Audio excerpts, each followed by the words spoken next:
হযরত আব্দুল্লাহ বিন Hudhafa রাদিয়াল্লাহু আনহু বলেন, হে রোমের কুত্তা শুনে রাখো, আমি আব্দুল্লাহর চোখে যে পানি দেখো, মনে করতেছো মৃত্যুকে ভয় পেয়ে আমি আব্দুল্লাহ চোখের পানি ছেড়ে কান্না করি? না না না, মুসলমানেরা কখনো মৃত্যুকে ভয় করে না, বরং শাহাদতের মৃত্যুকে আলিঙ্গন করাকেই তারা সৌভাগ্যের বিষয় মনে করে।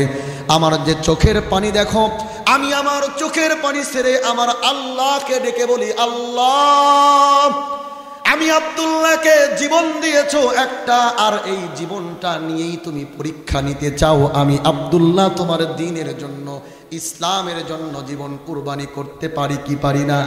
ওগো আল্লাহ, জীবন দিয়েছো একটা, আর এই একটা জীবন দিয়েই আমি আব্দুল্লাহর পরীক্ষা নিতে চাও গো আল্লাহ।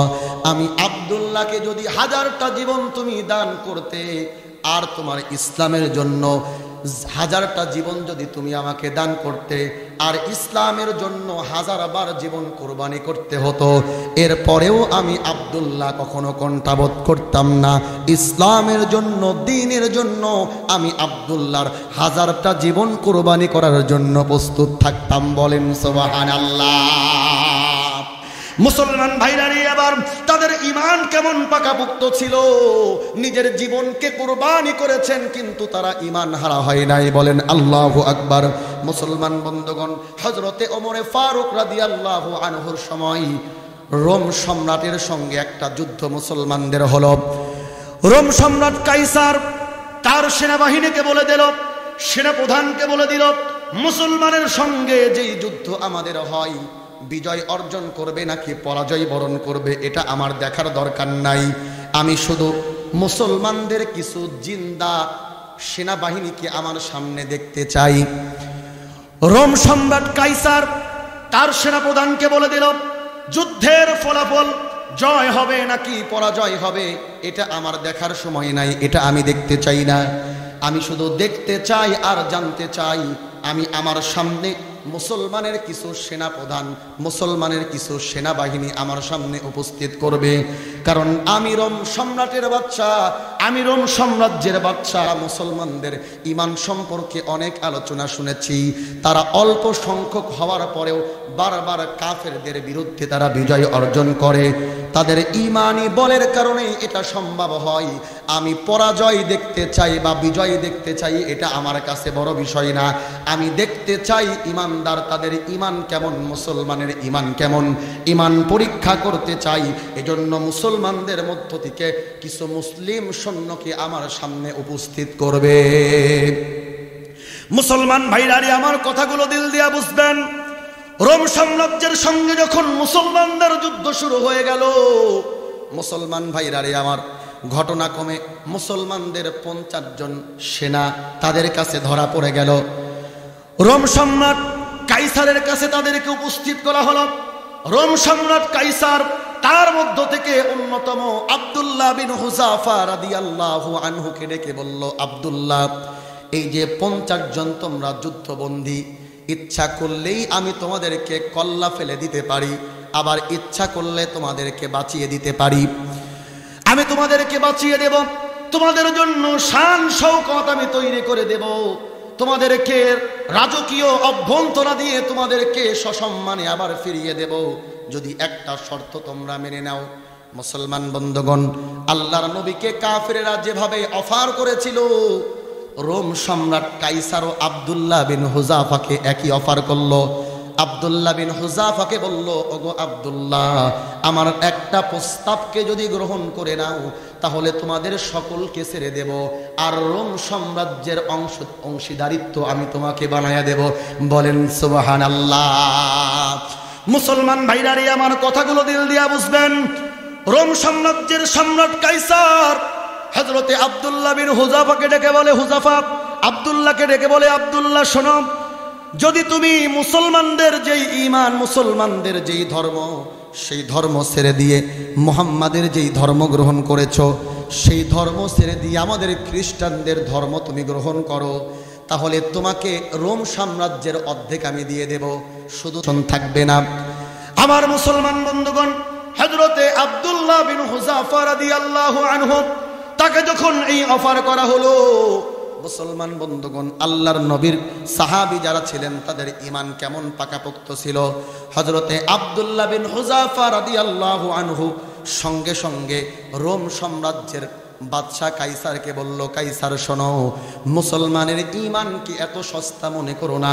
দুনিয়ার কোনো সম্পদের বিনিময়ে মুসলমানের ঈমানকে তুমি কিনে নিবে। সঙ্গে সঙ্গে রোম সম্রাট কাইসারের প্রস্তাবকে প্রত্যাখ্যান করলো। কাইসার চিন্তা করলো এভাবে কাজ হবে না।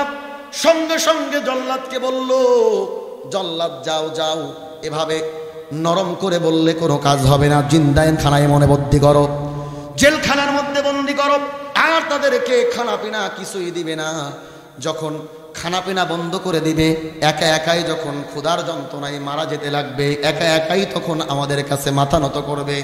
মুসলমান বন্ধুগণ, আব্দুল্লাহ বিন হুযাফা রাদিয়াল্লাহু আনহু সহ 50 জন বন্দীকেই জেলখানার মধ্যে বন্দী করা হলো। 2 দিন 3 দিন চলে যায়, কোনো খানাপিনা দেওয়া হলো না। যখন তারা মুমূর্ষ অবস্থায় চলে গেল, মৃত্যু যখন সন্নিকটে চলে আসলো, রোম সাম্রাজ্যের বাদশা কাইসার এবার বলল, যাও তাদেরকে এমন খানা দিবে যেটা মুসলমানের ধর্মে হারাম, শুকুরের গোস্ত আর মদের শরাব তাদেরকে দিবে। দেখা যাক এবার ঈমান কোথায় যায়। মুসলমান বন্ধুগণ, যখন আব্দুল্লাহ বিন হুযাফা রাদিয়াল্লাহু আনহুর সামনে শুকুরের গোস্ত আর যখন শরাব দেওয়া হলো, মুসলমান বন্ধুগণ, সঙ্গে সঙ্গে আব্দুল্লাহ বিন হুযাফা লাথি দিয়ে ওই খাবারকে দূরে ফেলে দিল। বলেন সুবহানাল্লাহ। আমার মুসলমান বন্ধুগণ, কাইসার এবার বলে এভাবে কোনো কাজ হবে না, যাও ওদেরকে বের করে আনো। এবার আমার মুসলমান বন্ধুগণ, হযরতে আব্দুল্লাহ বিন হুযাফাকে বলা হলো, আব্দুল্লাহ, এত সুন্দর অফার দিলাম, অফারকে গ্রহণ করলা না। অফারকে গ্রহণ করলে বাকি জীবনটা স্বাচ্ছন্দ্যে কাটাতে পারতে, কোনো টেনশন চিন্তা থাকতো না। এখনো সময় আছে, আমার অফারকে গ্রহণ করো। মুহাম্মাদের ধর্ম ছেড়ে আমাদের ধর্ম, খ্রিস্টীয় ধর্মকে গ্রহণ করো। যদি গ্রহণ করো, রোম সাম্রাজ্যের অর্ধেকটা পেয়ে যাবে। ভবিষ্যতে আমার জামাতা হওয়ার কারণে ভবিষ্যতে এই রোম সাম্রাজ্যের বাদশাহিত্ব তোমার হয়ে যাবে। এত বড় অফার হাতছাড়া করো না। হযরতে আব্দুল্লাহ বিন হুযাফা রাদিয়াল্লাহু আনহু 3 দিন যাবত খেতে দেওয়া হয় না, কিন্তু তার ঈমানি বল কমে নাই। মুসলমান বন্ধুগণ, যারা প্রকৃত ঈমানদার, না খাওয়ার কারণে হয়তো শরীরের দুর্বলতা আসতে পারে, কিন্তু ঈমানের শক্তি কখনো তাদের কমে না। কথা বলেন ঠিক কিনা?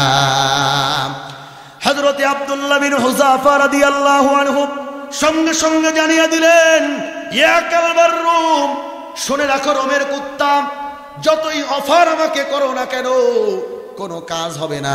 তোমার এই দুনিয়ার লোভ লালসা আমার ঈমানকে নষ্ট করতে পারবে না।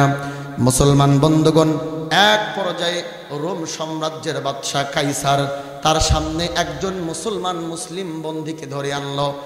সঙ্গে সঙ্গে তরবারি দ্বারা কল্লাটা উড়িয়ে দিল। আবারও আব্দুল্লাহ বিন হুযাফাকে বলা হলো, আব্দুল্লাহ, এই দেখো তোমার চোখের সামনেই তোমাদের একজন ভাইকে আমি শেষ করে ফেললাম, এখনো সময় আছে, মুহাম্মাদের ধর্মকে ছেড়ে আমাদের ধর্মে ফিরে আসো। হযরতে আব্দুল্লাহ বিন হুযাফা কি জবাব দিলেন? আমাদের ঈমান, মুসলমানদের ঈমান এত সস্তা মনে করো না যে দুনিয়ার সম্পদের বিনিময়ে আমরা আমাদের ঈমানকে বিক্রি করে দেব। আমার মুসলমান বন্ধুগণ, এক পর্যায়ে হযরতে আব্দুল্লাহ বিন হুযাফা রাদিয়াল্লাহু আনহু যখন কোনোভাবেই তাকে স্বীকার করানো সম্ভব হচ্ছিল না, রোম সাম্রাজ্যের বাদশা কাইসার এবার বলল, ঠিক আছে, একটা ড্যাগের ব্যবস্থা করো। বিশাল বড় একটা ড্যাগের ব্যবস্থা করা হলো। আগুন জ্বালিয়ে দেওয়া হলো, ড্যাগের মধ্যে তেল দিয়ে দেওয়া হলো। উত্তপ্ত তেল যখন টকবক টকবক করতে লাগলো, হযরতে আব্দুল্লাহ বিন হুযাফার সামনে তেলের মধ্যে একটা জ্যান্ত মানুষকে ফেলে দেওয়া হলো। সঙ্গে সঙ্গে গোশতগুলো হাড্ডি থেকে আলাদা হয়ে গেল। আমার মুসলমান বন্ধুগণ, এবার কাইসার বলতেছে, আব্দুল্লাহ, সময় আছে, এই যে এত কষ্ট দিয়ে তেলের মধ্যে পুড়িয়ে মারলাম, আমার যদি কথা না শোনো, অফারকে গ্রহণ না করো, মুহাম্মাদের ধর্মকে ছেড়ে যদি আমাদের খ্রিস্টীয় ধর্ম গ্রহণ করে না নাও, তাহলে তোমাকেও এই তেলের মধ্যে চুবিয়ে মারা হবে। আমার মুসলমান বন্ধুগণ, এরপরেও আব্দুল্লাহ বিন হুযাফা তার অফারকে গ্রহণ করলেন না। এক পর্যায়ে জল্লাদকে বলা হলো, জল্লাদ ঠিক আছে, যেহেতু আর কোনো কাজ হবে না, যাও আব্দুল্লাহকে তেলের কড়াইয়ের মধ্যে ফেলে দাও। মুসলমান বন্ধুগণ, আব্দুল্লাহকে যখন টকবগে সেই তেলের কড়াইয়ের দিকে নিয়ে যাওয়া হয়, হযরতে আব্দুল্লাহ চোখের পানি ছেড়ে ছেড়ে কান্না করেন। জল্লাদ এবার রোম সাম্রাজ্যের বাদশা কাইসারের কানের কাছে গিয়ে বলে, বাদশা নামদার, এবার মনে হয় কাজ হয়েছে, মৃত্যুর ভয়ে আব্দুল্লাহ চোখের পানি ছেড়ে কান্না করে, এবার মনে হয় আপনার অফারকে গ্রহণ করে নিবে। রোম সাম্রাজ্যের বাদশা কাইসার এবার আব্দুল্লাহ বিন হুযাফাকে ডেকে বলে, আব্দুল্লাহ, বুঝেছি তুমি মৃত্যু দেখে বড় ভয় পেয়েছো, সময় আছে, বলো তোমাকে ছেড়ে দেওয়া হবে। যদি আমাদের ধর্মকে গ্রহণ করে নাও, এই মুহূর্তে তোমাকে ছেড়ে দেওয়া হবে, রোম সাম্রাজ্যের অর্ধেকটা তোমাকে দিয়ে দেওয়া হবে। আমার মুসলমান বন্ধুগণ, হযরতে আব্দুল্লাহ বিন হুযাফা রাদিয়াল্লাহু আনহু কাইসারকে ডেকে বলে, ইয়া কালবার রোম, হে রোমের কুত্তা, শুনে রাখো, মনে করতেছো আমি আব্দুল্লাহ মৃত্যুর ভয়ে চোখের পানি ছেড়ে ছেড়ে কান্না করি? না না না, মুসলমানেরা কখনো মৃত্যু দেখে ভয় করে না, বরং মুসলমানেরা ইসলামের জন্য, দ্বীনের জন্য নিজের জীবনকে কোরবানি করাকে সৌভাগ্যের বিষয়ে মনে করে। বলেন সুবহানাল্লাহ। হযরতে আব্দুল্লাহ বিন হুযাফা রাদিয়াল্লাহু আনহু বলেন, হে রোমের কুত্তা, শুনে রাখো, আমি আব্দুল্লাহর চোখে যে পানি দেখো, মনে করতেছো মৃত্যুকে ভয় পেয়ে আমি আব্দুল্লাহ চোখের পানি ছেড়ে কান্না করি? না না না, মুসলমানেরা কখনো মৃত্যুকে ভয় করে না, বরং শাহাদতের মৃত্যুকে আলিঙ্গন করাকেই তারা সৌভাগ্যের বিষয় মনে করে। আমার যে চোখের পানি দেখো, আমি আমার চোখের পানি ছেড়ে আমার আল্লাহকে ডেকে বলি, আল্লাহ, আমি আব্দুল্লাহকে জীবন দিয়েছো একটা, আর এই জীবনটা নিয়েই তুমি পরীক্ষা নিতে চাও আমি আব্দুল্লাহ তোমার দ্বীনের জন্য, ইসলামের জন্য জীবন কুরবানি করতে পারি কি পারি না? ওগো আল্লাহ, জীবন দিয়েছো একটা, আর এই একটা জীবন দিয়েই আমি আব্দুল্লাহর পরীক্ষা নিতে চাও গো আল্লাহ। আমি আব্দুল্লাহকে যদি 1000টা জীবন তুমি দান করতে, আর তোমার ইসলামের জন্য 1000টা জীবন যদি তুমি আমাকে দান করতে, আর ইসলামের জন্য 1000 বার জীবন কোরবানি করতে হতো, এরপরেও আমি আব্দুল্লাহ কখনো কণ্ঠাবোধ করতাম না। ইসলামের জন্য, দ্বীনের জন্য আমি আব্দুল্লাহর 1000টা জীবন কোরবানি করার জন্য প্রস্তুত থাকতাম। বলেন সুবহানাল্লাহ। আমার মুসলমান বন্ধুগণ, হযরতে আব্দুল্লাহ বিন হুযাফা রাদিয়াল্লাহু আনহুর এই কথা শুনে রোম সাম্রাজ্যের বাদশা কাইসার বড় অবাক হলো, আর বুঝতে পারল মুসলমানেরা অল্প সংখ্যক হওয়ার পরেও কাফের মুশরিক বেঈমানদের ব্যাপারে কেমন ভাবে বিজয় অর্জন করে। মুসলমান বন্ধুগণ, আল্লাহর নবীর সাহাবীদের ইমান এতটা পাকাপোক্ত ছিল, নিজের জীবনকে কুরবানি করেছেন, এরপরেও তারা ইমান হারা হয় নাই। কথা বলেন ঠিক কিনা?